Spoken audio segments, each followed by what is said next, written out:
Hey, how's it going, YouTube? How y'all doing today? This heifer right here, she's gonna be going to market. You can see how big she is. She's going to market in 2 days. But yep, this morning I took time to really pencil out my the financials of my feed plan, and I got it written down right here. I will tell y'all why it is so important to grow grass. So if I buy an animal, I double checked these numbers too, and I wrote them all down so that I wouldn't forget anything. And I triple checked everything. It took me an hour to do it on a calculator, but I made sure all the numbers are correct. So if the animals are 250 pounds and I bring them in at $3 a pound, I pay $750 for an animal. If I sell them at 800 pounds for $2 a pound, I sell them for $1,600. So that is $850 that I can potentially make. Let's say it takes me, let's say I put on 75 pounds a month on these animals. It's gonna take me roughly 7.5 months to get them from 250 to 800 pounds. Let's say I don't grow any grass, right? I don't grow any grass. And as of right now, so me in the area that I am in, I do have access to commodity corn products like whole corn and distiller grains and stuff like that. But me personally here in this area, I would have to pay about 15% more than I would say is the national average to get these products. So if let's say the average price of corn right now is $4.85 a bushel delivered, I have to pay about $5.45 or something like that. So if the national average for corn delivered is about $170 a ton, I would have to pay $215 a ton here in this area that I'm in. Just because this area that I'm in Texas, we don't get a lot of corn here in Texas. We get a lot of hay, a lot of grass. We grow a lot of grass here and we raise a lot of cattle, but we don't grow much corn here. And so our corn is expensive. So like if I went somewhere where it's a better area to grow corn in, they may be able to buy it for about $180 a ton, $175 a ton, but I have to pay $215 a ton. So I do have to pay about a 15-cent premium. And it's the same way with distiller grains too. If I went and I bought distiller grains, I'd have to pay about $290 a ton. Where let's say like if I went to like some I don't know exactly, I think it's called an ethanol plant or whatever. If I lived right next to one of those big ethanol plants, I could probably get distiller grains for cheaper. Or if I lived wherever, you know, let's just say the national average for distiller grains delivered is $240 a ton, for $240 a ton, let's just call it. I'd have to pay about $290. So I do have to pay about a 15% premium in the area that I am in to get these products. But let's say from 250 pounds. So when I look at the information that I've collected on these animals so far, I would say that the average weight of my herd is somewhere around 700 pounds right now. And these animals eat about 25 pounds of feed. And so if I were going to bump that number up to 800 pounds for the average weight of my herd, I would estimate that they eat about 30 pounds of feed a day. And at 250 pounds, I would estimate that they're going to eat about 10 pounds of feed a day. So if I take the average, let's say I just keep them on a straight line growth curve and they put on 2.5 pounds a day from 250 up to 800, they're going to eat roughly an average of 20 pounds of feed a day. So that's just like if I took the dead middle number. So at the very beginning, they're going to eat less, and at the very end, they're going to eat more. But if I took the middle number, it's going to cost me, I'm going to have to feed them 20 pounds of feed a day. And this is if I don't feed them any grass. If I feed them like this, I'm going to have to feed them 20 pounds a day.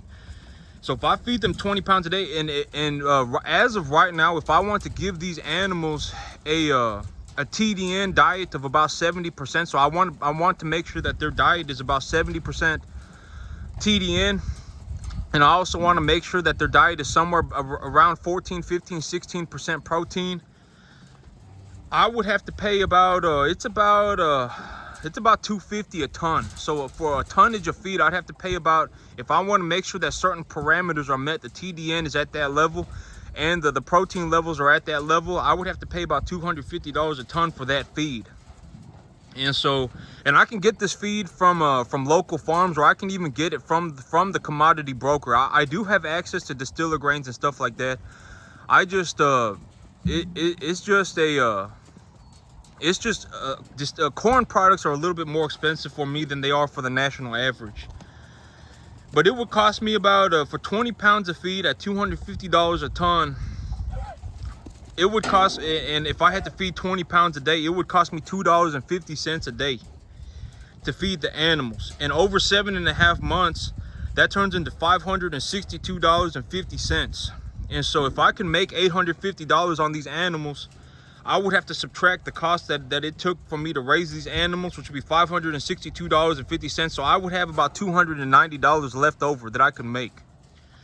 And this does not include any costs for things like vaccinations, antibiotics, and stuff like that. If I have a loan from the bank and I need to pay interest on it and stuff like that. And so, if instead of feeding the animals like that, instead of giving the animals feed, I grow the feed here myself. I grow the grass here for the animals myself. If I were gonna plant this whole field with grass, and put enough fertilizer on it every month to keep it growing at practically optimum levels, it would cost me about, on the high end, it would cost me $500 a month, or realistically, it would cost me about $350 a month. Yeah, but on the high end, let's just say my expenses are astronomical and I have to pay $500 a month, right? And let's say I supplement that grass that's growing in with 5 pounds of this feed, of the $250 a tonnage feed. My total expenses drop from $562.50 to $215. So I legitimately almost a third. It almost cost me 1/3 of what it would normally cost me. So my margin goes from $290 up to about $630. And so you see what I'm saying? The margins, like when I start growing the grass myself, my margins explode. I make a tremendous amount of money when I start growing my own. And I was also running the budget and looking at what does my money look like right now. But here is a real life example of what it looks like right now. Okay, so I'm gonna take these animals to market right now, and so far I've made about 19 grand. So I've already paid off all of my cattle debt. I bought a shipping container full of corn. I bought almost 30 tonnages of hay. If I pay for everything, I pay for all the hay, I pay for the shipping container full of corn, I pay for all of the debt that I have on my animals, I still have 14 animals left over. And if I make an average of $1,500 an animal on 14 animals, I would make I would have like 20 grand left over. So I would pay for all of the hay. I legitimately bought probably a $12,000-$15,000 worth of feed. And I still have just money left over. I legitimately paid for like a whole year's worth of supplies, and I still have just 20,000, 25. It's probably gonna be closer to about $25,000 left in the bank, because some of these black Angus heifers, they're real high dollar animals. And so, but that's realistically what it turns into, and this is also why people who just confine their animals and raise them on just feeding them, their costs are going to be way higher. If they have machinery, if people have machinery and they need to run these machines to constantly keep the animals fed, and they got to run these big machines all the time, they're always guzzling up diesel, it will cost even more money, and the margins become razor thin. I mean, if I had these animals in a confinement pen and I was just giving them a total ration every single day, day in, day out, I mean, it would be very fortunate if I made $150 an animal. But if anything goes wrong, like let's say interest rates go up, when I have a loan on these, and I have a loan on the animals, I mean, you're screwed. if you have a health outbreak and anything happens to, and you know, and you lose, you know, 2 or 3 big animals, or you know, even small animals, I mean, you're screwed. I mean, hey, leave them alone. I don't know why my dog keeps barking at the animals when they get in the water. Hey, Jack, leave them alone. Hey, look at me, leave them alone. Jack, pay attention, leave them alone. But I mean, but that's the reality. The reason it's so important to grow grass is because grass gives me the margin. So if anything goes wrong, and something always goes wrong, it's there is, I mean, going, you know, in this la la la, you know, la la la land miracle fantasy journey, it doesn't happen. I mean, something always goes wrong, and if something goes wrong and these animals are in a situation like this where I'm constantly just giving them feed, and it's also important to note that this feed that I buy, it's in season, and so it's a little bit cheaper than it would be normal. Hey, Jack, leave him alone. And so it's cheaper right now than it normally would be. And so if anything goes wrong, like if there's a drought, let's say like what happened 2 years ago or a year ago happens again, and there's a drought, and the cost of feed explodes, and the cost of cattle just kind of hover in the same spot or even go down a little bit. I mean, you're screwed. I mean, you're gonna hemorrhage money. I mean, you will lose money like nobody's business. And so, I mean, that's why it is so important to get it. That's why I always say, you know, I know I say this all the time, and the things that I say all the time, I probably say them all the time because they're true, and that they've held true for this whole period of time. It's more important to learn how to grow the grass first than it is to learn how to raise the cattle. Because if I don't know how to grow grass and I have the animals sitting on a total mixed ration, and I'm just feeding them constantly, if anything goes wrong, like anything at all goes wrong, I will start to lose money. But if I have a margin of $650 an animal, even if something goes wrong, I can pay for it. And if a majority of things go right, I just have a lot of money left over, right? And that's a good place to be in too. It's good to have a lot of money left over. I mean, you know, me, you know, I see money as a good thing. You know, I work 7 days a week, and you know, I do all these things, you know, day in, day out, legitimately, all the time. And you know, I don't feel bad about making money at all. You know, how many people do I know that are legitimately willing to put themselves through what I did to make this kind of money? And so, you know, I mean, it just is what it is, right? And you know, at the end of the day, you know, if I make 8, 9, you know, let's say I pay for all of my bills, and I have, you know, like what happened this year. Let's say I pay for all of my bills. I pay for my mortgage, I pay for my equipment, I pay for all of my feedstuffs, I pay for all of my cattle, and I still have, you know, $7,000-8,000 going into the bank every single month. I pay for all of my equipment, I paid for everything, taxes, everything, and I still have $7,000-8,000 going into my bank account. That's a good thing. You see what I'm saying? It's not a bad thing at all. And so, you know, I think it's important that when I make plans, it's important for me to set myself up for financial success. I think it's important that I make money at the end of the day, you know, and I think that it is important. And one of the biggest ways for me to make money is to grow grass. Because if I can make $615 in animal, I'm doing very, very, very well for myself. And this last year, I mean, you know, that gives me a lot of opportunity. If I want to buy more land, that gives me the opportunity to buy more land. If I want to run more cattle, that gives me the opportunity to run more cattle. It puts me in a good spot to do just about anything.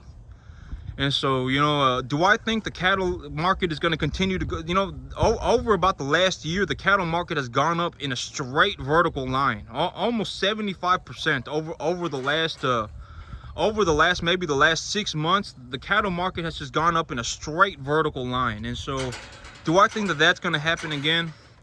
Probably not. I mean, it's probably not going to happen. The chances of me making $1,000 of net profit in animal are very, very, you know, I may have been able to pull it off this 1 year, but next year it's probably not going to happen. And so when I make the budget for myself, I need to be more aware of what's going on. But I've also been able to collect a lot of information over the last year, you know. And one thing about me, you know, I failed English in the 11th grade. I failed math in the 10th grade. I graduated in the bottom 23% of my high school class.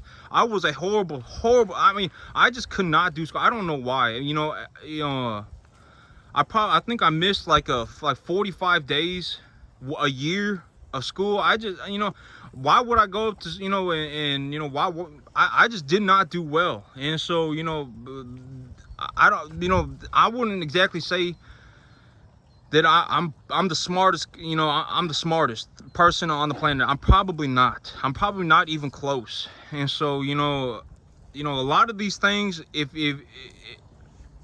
with just straight effort, like if I just legitimately, if I didn't know how to do anything and I just started collecting information at a massive rate, I would be able to get very, very, very far, very, very quickly. That's the thing, is collecting relevant information at a very, very, very substantial pace is probably the fastest way to get ahead. Like even if I don't know how to grow grass, right? If I say, okay, I put 50 pounds of urea, or excuse me, I put 50 pounds of nitrogen, I put 100 pounds of urea roughly per acre of grass, and I'm going to just legitimately walk into the grass and see how fast the grass is growing. And I'm just gonna write that down. Okay, and next time and let's say I collect that information, and the next time I'm gonna put phosphorus on the grass, potassium, sulfur, whatever, and then just write it down and see what causes the greatest amount of development to occur. I mean, you can do these things at a very, very, very rapid rate if you just collect information. If you just collect them, that's how I do things. A lot of the things that I do, like when I walk around, like if y'all go way back and watch one of my sorghum Sudan videos, you can watch me walk up to the plant and I just stick my finger on the leaf and I say, okay, I put 100 pounds of nitrogen, 50 pounds of phosphorus, 50 pounds of potassium, 25 pounds of sulfur on this per acre on the sorghum Sudan grass, and my leaf width went from 1 inch to 2 inch in 1 week. So I saw a massive increase in the rate of growth of the plant material and the biomass accumulation and stuff like that. I mean, as long as you collect relevant information very quickly, you don't really have to be smart. If you just write the numbers down and write the variables that were altered to create the outcomes, you can legitimately just repeat everything constantly and do it that way. But that's how I do a lot of things, but when I run the numbers on this year, it's probably gonna be a little bit harder for me to, it's gonna be a little bit harder for me to make as much money as I did per animal. But I will still be able, I'm gonna have to scale. If I have the opportunity now, here at about March of next year, I'll probably be sitting on, I don't know, it'll probably be close to $80,000.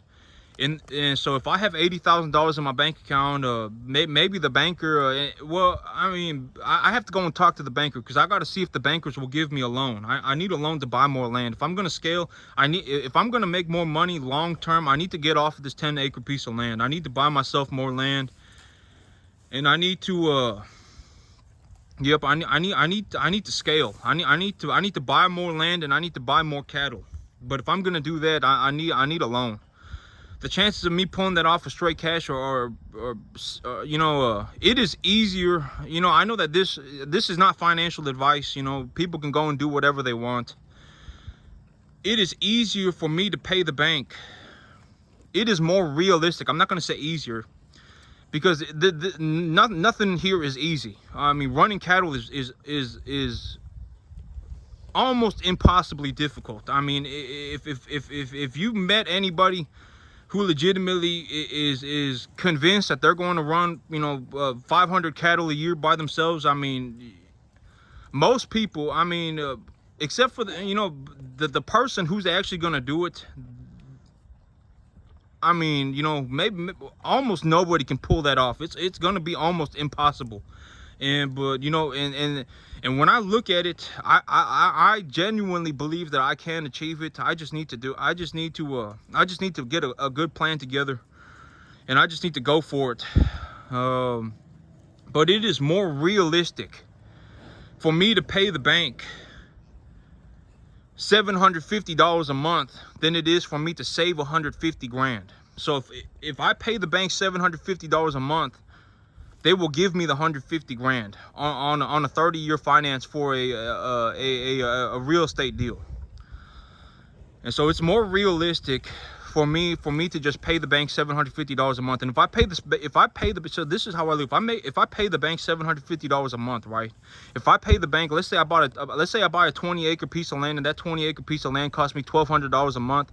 If I pay the bank $1,200 a month, but I make $8,000 a month on that $1,200, I really the $1,200 a month becomes trivial, right? It really does become trivial.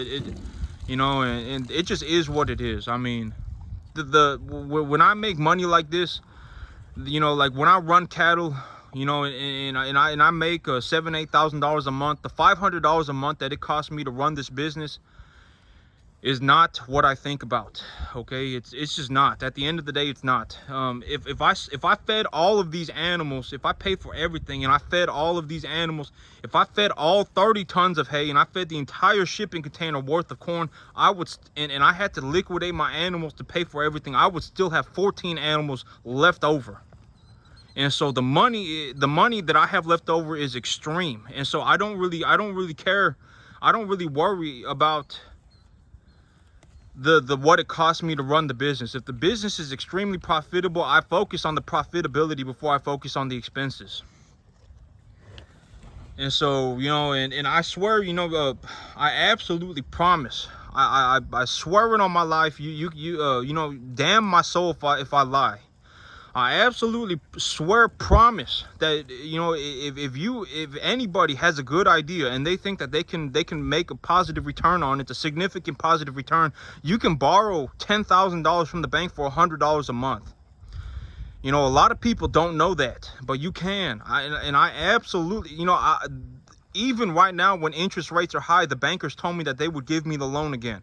You can do it. I absolutely promise. And so, you know, if you really, you know, you need to, a lot of people need to learn to look past the money. Don't get so caught up on the money that you give up on everything. Because when I see somebody who says that they gave up on their dream because of some trivial amount of money, they weren't gonna make it anyway. Because, you know, like when I look at the situation that I'm in, if I borrow 50 grand from the bank and I pay $500 a month and I purchase 60 cattle and a shipping container full of corn and 30 tonnages of hay, it is harder for me to do all that. It is harder for me to understand the digestibility of the nutrients in the hay, to come to an understanding of that, to find a commodity broker, to put 60 number one 1.5 grading medium large frame animals together. It's harder to do stuff like that than it is to pay the bank $500 a month. It is much harder. It is much harder to actually run the 60 cattle than it is to make $500 a month. I absolutely promise.